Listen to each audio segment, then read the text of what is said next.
Hello everyone! In this video I will be showcasing the power of Chixia, a 4-star resonator in Wuthering Waves. She's been my... I talked a lot about Gian in my 2 other videos. You know, he's kind of my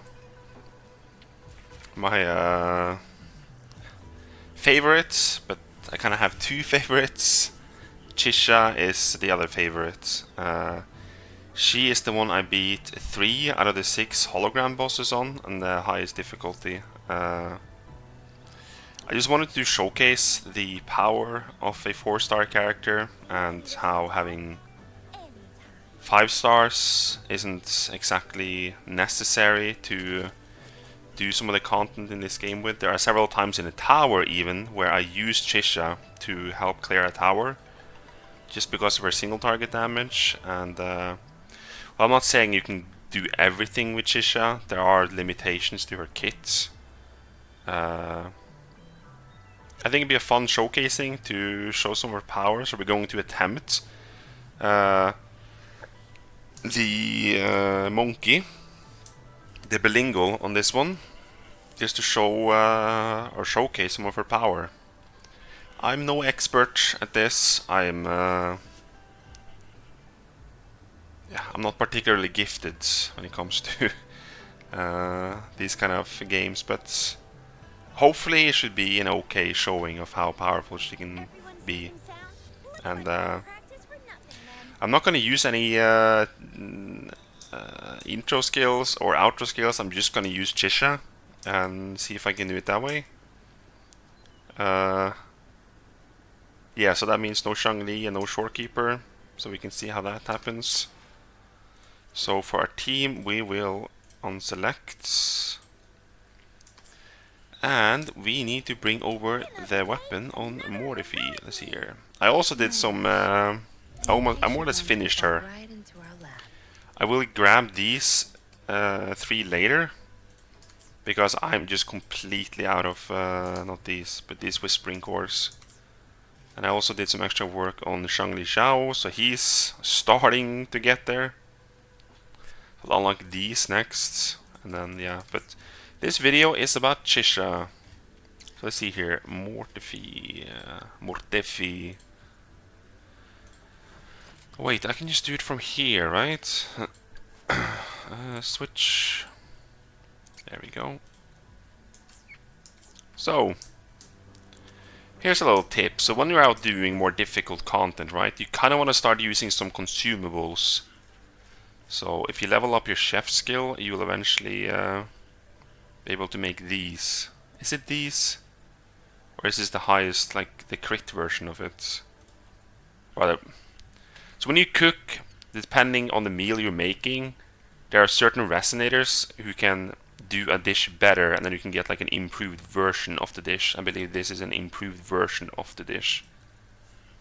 But yeah, these are super handy. It really helps your crit rate and get more consistency on your crits. So this meal is an absolute banger. There's another thing you can use, which are these, the petrols, which increases your fusion damage by 15%, lasts for 180 seconds. They're really, really effective at just dunking on bosses. But yeah, let's showcase Chixia on the bilingual. Now, it's been a good while since I did any of these, so please bear with me.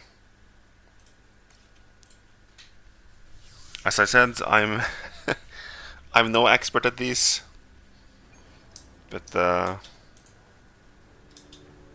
let's have a look here. Also, did it in the other video, but this is a separate video. We can go over her echoes. I'm using the full fusion set on her, the Molten Rift. So that's the 4-star. There's no crit on this. There's crit damage. This one has a basic attack, crit rates. Like, this is not a very good one. Crit rate and crit damage has 2 of the stats that I really want. As attack, which is fair. Energy regen. She doesn't really need energy regen, but still nice. Here's crit damage, crit rates, crit damage load rolled low. But yeah, This one is okay, but has HP and defense. I hate doing echoes. I find them so unfun, but I realize it's part of the game. And yeah, these echoes can be a lot better than what what they are. I've rolled a crap ton of these Inferno Riders, and this is the best one I have. And I mean a crap ton.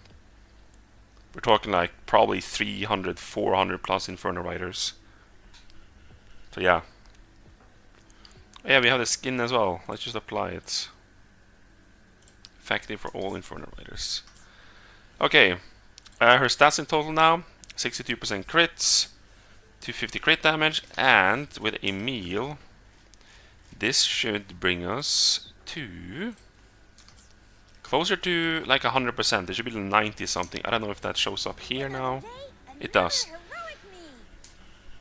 Now sitting at 90% crits, which is massive. So let's give this boss a go. I don't know how I'm going to record this or like how I'm going to edit this. I'll probably just not bothering editing here. I'll just click, or rather just attempt and attempt and attempt.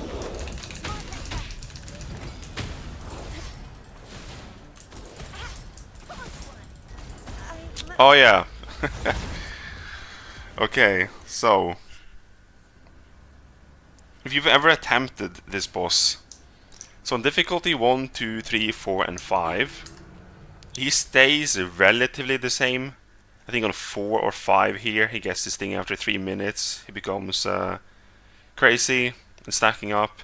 Doesn't really matter that much because at difficulty 5, he can more or less one-shot you anyways, even without this buff.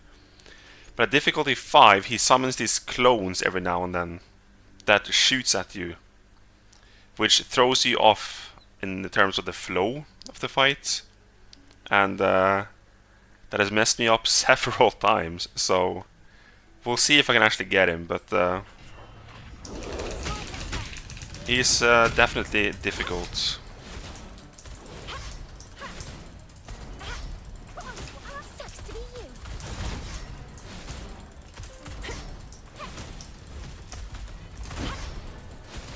Bit hard to get the E off here. He moves a lot. No, I missed it. Bad donor. Now I should be standing still, I think. I can unleash my E.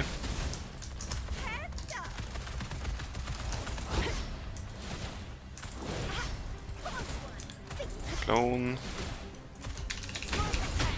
I missed that. I'm gonna ult. It's not gonna be the best ult in the game. That's okay.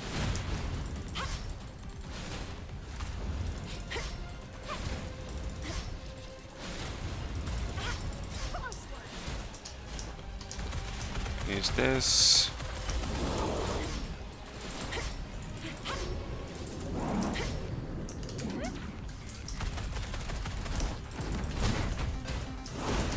Ooh, that was close.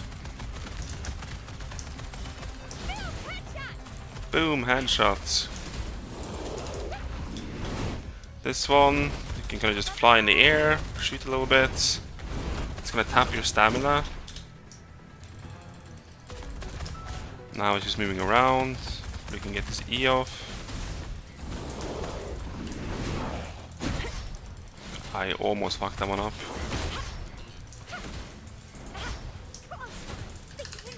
Ult here. I'm terrified of using my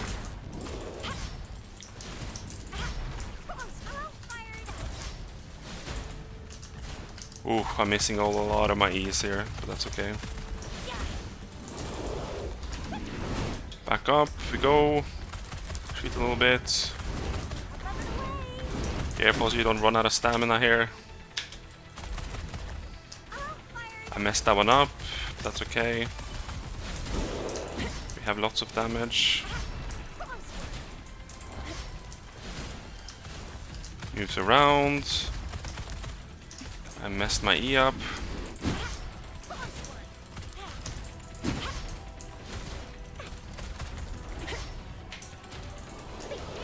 Use this again. Gotta be careful here because we're kind of out of stamina.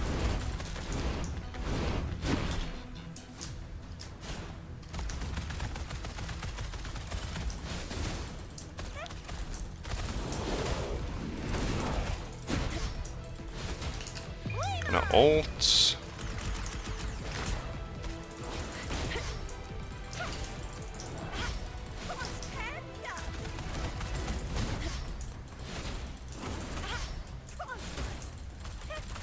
There we go. Don't think I got hit once there. No, I definitely didn't. But yeah. So that's Chixia. She does a crap ton of damage. And I messed, like, I could have played that way, way better than I did. I missed a lot of damage on her E's. I missed a lot of damage because I didn't use my Echo. And that's some fusion damage lost, but it's been ages since I actually did difficulty 6 on this one with Chixia. But yeah. She's incredibly powerful. As you just saw, I did the highest difficulty with just Chixia on this one.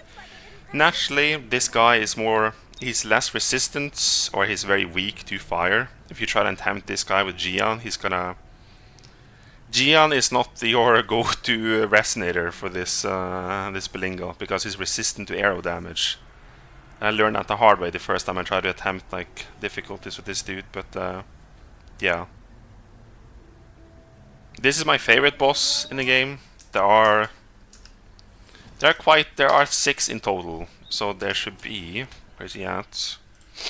Guidebook. I messed this up last time as well. Here they are. So there's the Mephis, the Imperial's Heron, Morning Aches, the Belingo. No, why do I keep saying Belingo? It's Beringo. Sorry. Crownless, these are the 2 new ones. This one came with Mount Firmament, and this one came with the last patch. So out of these ones, the most difficult one for me personally is without a doubt the Mephis. On difficulty 6, he just becomes an absolute pain in the ass to deal with. He is... yeah. I mentioned it in my first video that I was able to defeat this one when I got my C6 Gian, and I have no interest in trying to do this one again. It is so difficult. So this one I did with Chixia, this one I did with Chixia, and this one I did with Chixia. All 3 of these were completed with Chixia. A 4-star resonator. This one, I think, I forgot what it was, probably was Gian, but I can do this one with Chixia as well. Chixia is very difficult on the Inferno Rider just because of the resistance he has to fusion damage, so I wouldn't recommend Chixia on this one. But yeah. As you can see, Chixia is powerful. This is a normal 4-star resonator. Anyone can get her. However, to make real use of her kit, you want all copies of her. When you have all copies, she becomes even stronger. Because there are some of these that... see if I can find it. Yeah, so when you ult, when you have 4 copies, it fills up her entire bar again. So her E, right? You hold this E in, and there's this little line there. When you hit that, you can shoot again, you can click again, and you get this like insane damage. When you ult, this entire bar fills up again, which is super handy. There are times where bosses are super aggressive, where you can't just go ham with your E, like E, but yeah. She's really, really fun. I highly recommend, if you are a free-to-play player and you don't spend a single dime on this game, Chixia is a perfectly fine character to play. She is really fun to do bosses with. She's not the most fun, or she's not the most powerful when it comes to like daily content, because she really lacks in the AoE department. Her entire kit is just more or less centered around pure single target damage. Her ult is AoE. I guess her Echo can be considered AoE if you use the Inferno Rider. But other than that, she doesn't really have any AoE. Which is a bit of a shame, but you know. I highly recommend this character. She is an absolute hoot to play. And I think Chixia was one who really taught me how to dodge properly or learn mechanics of these bosses. Parries can be a bit inconsistent at times. The difference is Gian's ult. It's really hard to miss parries with the Gian's ult, just because you attack so much with it. or there's a lot of attacks going off at once, so it's really hard to miss them. But for the most part, yeah. I think I did a good showcasing of Chixia and the power of her. She's, yeah. There's probably other videos out there showcasing the power of 4-star characters. I think I saw one, this is months ago, I saw someone showcasing Alto, that he can be quite powerful. It's an arrow damage character, so... But yeah, Chixia, absolutely recommended. She is... Oh man, I love Chixia. She's so fun. But yeah, that should be this video. I guess the next one I'll make will probably be on the tower, because that's just reset, so... Not quite sure how I'm gonna make that video, but it takes a while for me to clear it, but you know. It is what it is. So yeah, that's Chixia. Thank you for watching, and good luck on your journey in Wuthering Waves. Goodbye.